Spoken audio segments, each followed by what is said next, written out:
नमस्कार। हमारे सामने एक हॉरोस्कोप है। उम्र हो चुकी है इनकी 42 वर्ष। 25 सितंबर 1978 शाम के 7:43 का समय है इनका। इनके आने वाले भविष्य, व्यापार, राजनीतिक स्थितियों के बारे में हम बात करेंगे। उससे पहले देखेंगे इस कुंडली के अंदर कितना बल है। मेष लग्न की ये कुंडली है और चंद्रमा मिथुन राशि के अंदर विराजमान है। इसका मतलब लग्न के स्वामी मंगल हैं, राशि के स्वामी बुध हैं। लग्न मेष लगन एक एनर्जेटिक लगन होता है।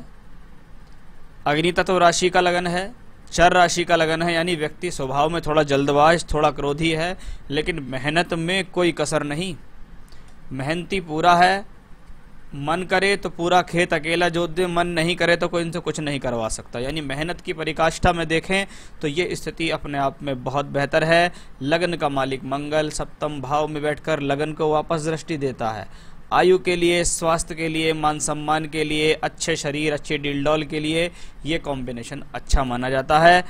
मंगल का सप्तम भाव में होकर लगन को दृष्टि देना, लेकिन यही मंगल अपनी अष्टम दृष्टि सेकंड हाउस पे देता है और शुक्र के साथ है।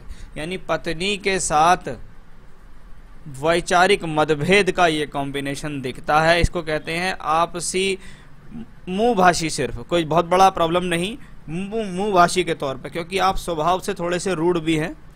जो मन में आता है वो स्पष्ट कहते हैं, बात को गोल गोल नहीं घुमाते हैं। हो सकता है आपका इसी स्वभाव को लेकर लोग बाग आपसे थोड़े चिड़े हुए रहते हो। लगन का मालिक मंगल दूसरे घर को भी देख रहा है और दूसरे घर के मालिक शुक्र के साथ बैठा है। ये पैसे के लिए अच्छा है, धन के लिए अच्छा, जीवन में सुख सुविधाओं के लिए काफ़ी अच्छा माना जाता है।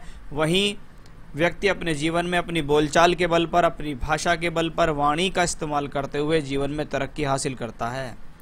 क्योंकि शनि इस कुंडली के अंदर लाभ और कर्म के मालिक होकर पंचम भाव में है और यही शनि लाभ और दूसरे स्थान को देखता है। यानी बोलचाल का बहुत ज़्यादा इस्तेमाल, अपनी बोलचाल से लोगों को प्रभावित करना, ऐसा ये कॉम्बिनेशन है।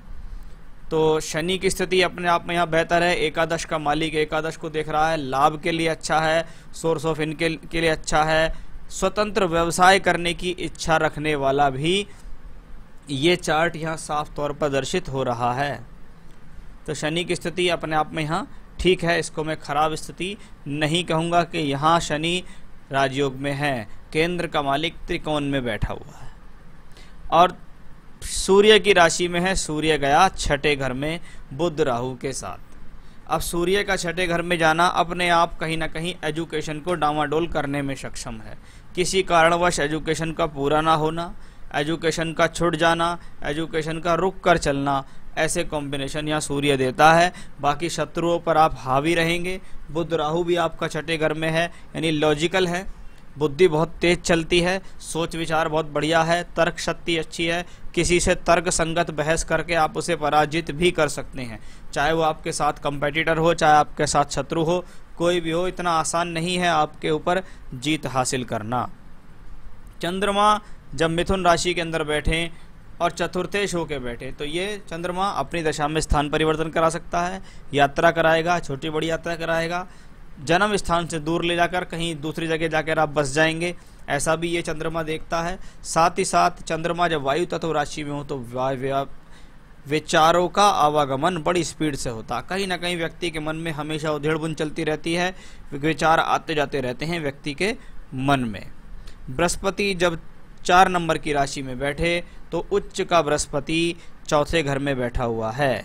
ये हंस नामक महापुरुष योग बनाता है। हंस नामक महापुरुष योग में कहीं ना कहीं, क्योंकि ये चौथे घर में है, इसलिए आपका जनता के प्रति झुकाव, जनता का आपके प्रति झुकाव, आप चाहते हैं सामाजिक कार्य करना, लोगों के बीच में रहना, लोगों के बीच में जुड़े रहना, अपने आप को भूलने ना देना। यानी ऐसे लोगों में प्रवृत्ति होती है कि मैं कुछ भी करूं, भले मेरी जेब से पैसा लग जाए, लेकिन लोगों के बीच मेरी जो उठ बैठ है, मेरी जो पहचान है वो बनी रहनी चाहिए कि लोग बाग मुझे जानते रहे, हाँ भी ये व्यक्ति विशेष भी है, जिसके कारण व्यक्ति का अपने जीवन में राजनीतिक इंटरेस्ट बढ़ता चला जाता है।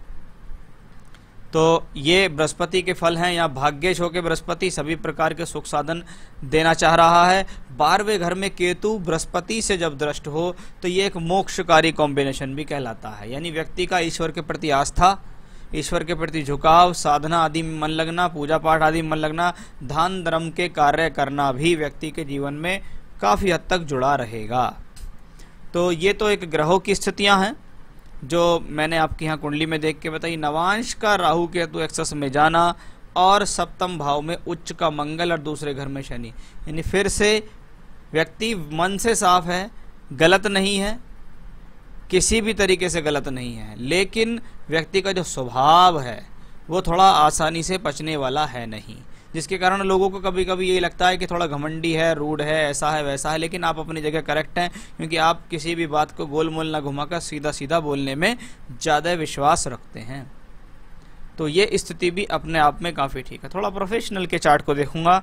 यहाँ चंद्रमा लग्न का मालिक होके मंगल के साथ चंद्र मंगल योग यानी लक्ष्मी योग में है। अब चंद्रमा जब मंगल के साथ हो और शनि की राशि में हो तो थोड़ा सा ये कॉम्बिनेशन होता है कि व्यक्ति जीवन में किसी भी परिस्थितियों में हो, वो अपने आप को सभी परिस्थितियों में ढालने और सभी परिस्थितियों से बाहर निकलने में सक्षम होता है, यानी मेहनत की कोई कमी नहीं। मंगल यहाँ दशमेश होकर यहाँ बैठता है, इसका मतलब व्यक्ति लोगों के ऊपर अपनी छाप छोड़ने में सक्षम है। अब बात करते हैं फोर्थ हाउस की। चौथा घर व्यवसायिक तौर पर देखें तो जनता का कहलाता है। यहाँ पर शुक्र चतुर्थेश होकर चौथे घर में, यहाँ पर बृहस्पति है। इसका मतलब आपका एक सवाल, राजनीतिक भविष्य कैसा? देखिए, राजनीतिक भविष्य कहीं ना कहीं कुंडली में राजनीतिक कंडीशन होना एक अलग बात है, और भविष्य में उससे कुछ मिलना, सामाजिक कार्य करना, कोई पद प्रतिष्ठा मिल जाना, ये एक अलग चीज़ है। मैं अभी 2025 तक आपका हॉरोस्कोप देख रहा हूँ, बुध की दशा तक। बुध छठे घर में बैठा हुआ है, दशमांश में भी देखेंगे तो 12वें घर में है। अब राजनीति की तरफ झुकाव होना चाहिए ना, क्रिकेट की तरफ झुकाव बहुत है, क्रिकेट खेल भी लेते हैं, लेकिन क्या क्रिकेटर बन पाएंगे? वही स्थिति है कि राजनीति के प्रति झुकाव है, लोग भाग चाह भी रहे हैं, लेकिन जब असली राजनीति की बात आएगी, कहीं चुनाव में खड़े हो गए, पैसा वैसा भी खर्च हो गया, लेकिन चुनाव का वो पद नहीं मिला। तो ये हॉरोस्कोप एक अच्छे इंटरेस्ट को दर्शाती है, लोगों के स्नेह को दर्शाती है। मैं तो ये समझूंगा कि आप राजनीतिक पक्ष के ना लेके एक तरीके से अगर सामाजिक रूप से कुछ जीवन में करना चाहें, अपना कोई एनजीओ बना लें, अपनी कोई समाज सुधारक पार्टी बना लें, वो आपके लिए एक ज़्यादा बेनिफिशियल रहेगा, क्योंकि अगली दशा केतु की है। केतु 12th हाउस में है और केतु यहाँ भी छठे घर में बैठा हुआ।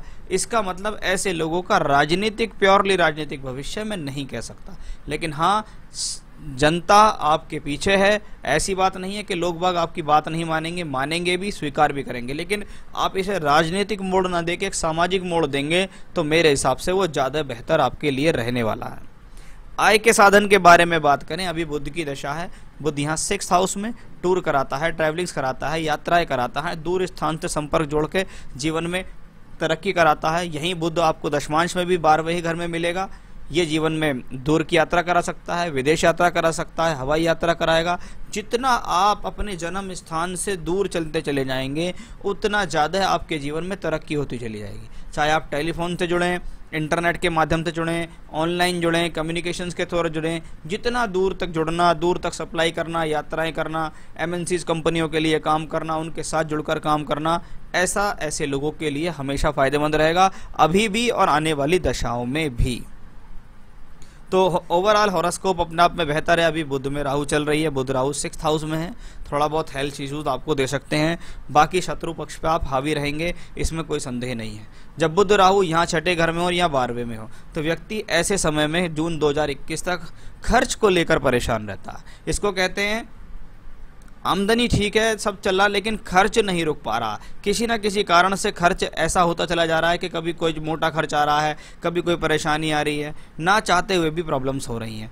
अगली दशा बुध में बृहस्पति है।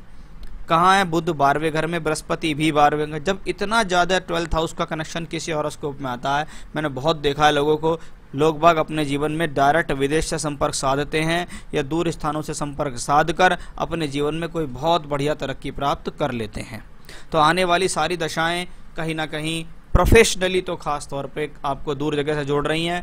मैं तो ये कहूँगा, अगर बहुत ऐसे मौके मिलते हैं तो आप ज़रूर बाहर के लोगों से जुड़िए, विदेश से जुड़ के काम कीजिए, आपको निश्चिततः अच्छे अवसर मिलेंगे और आप अवश्य तरक्की भी करेंगे, इसमें भी कोई संदेह नहीं है, क्योंकि आने वाली सारी ही दशाएं इसी कहती हैं। अगली देखिए, बुध में शनि भी यही है। बुध 12वें घर में, शनि यहाँ। तो सब तरीके से इसको कभी कभी ऐसा भी कहा जाता है खर्च करके कमाना, कि जी मैंने पहले खर्च किया फिर मुझे उसकी कमाई मिल गई, तो वैसा भी यहाँ दिखाई दे रहा। तो ये था आपके हॉरोस्कोप का एनालिसिस। एक कॉम्बिनेशन थोड़ा सा नेगेटिव है, वो क्या है? देखिए बुध कुंडली में 4 डिग्री 25 मिनट का, राहु उसके साथ हैं। इसको कहते हैं व्यक्ति कभी कभी अपने आप को एक्स्ट्रा ऑर्डिनरी समझने लगता है, जरूरत से ज़्यादा तेज समझने लगता है, जरूरत से ज़्यादा होशियार समझने लगता है। या इसको ये कह सकते हैं कि जी व्यक्ति के मन में बात आती है कि जो मैं चाह रहा हूँ वही ठीक है, बाकी सब गलत है। तो इन चीज़ों पर थोड़ा सा वर्क करने की आपको ज़रूरत है। थोड़ा धैर्य से काम करेंगे तो आपके लिए ज़्यादा बेहतर रहेगा। पुखराज रतन पहनना आपके लिए अपने आप में बहुत ज़्यादा बेहतर है। भगवान विष्णु का मंत्र ओम नमो भगवते वासुदेवाय, इस मंत्र की कम से कम 3 माला का जाप करें। भगवान गणेश की स्तुति करें, यही आपके लिए सबसे ज़्यादा बेहतर रहेगा। भविष्य आपका उज्जवल है। आप अपने कार्य में ध्यान दीजिए, भटकाव से बचिएगा। नमस्कार।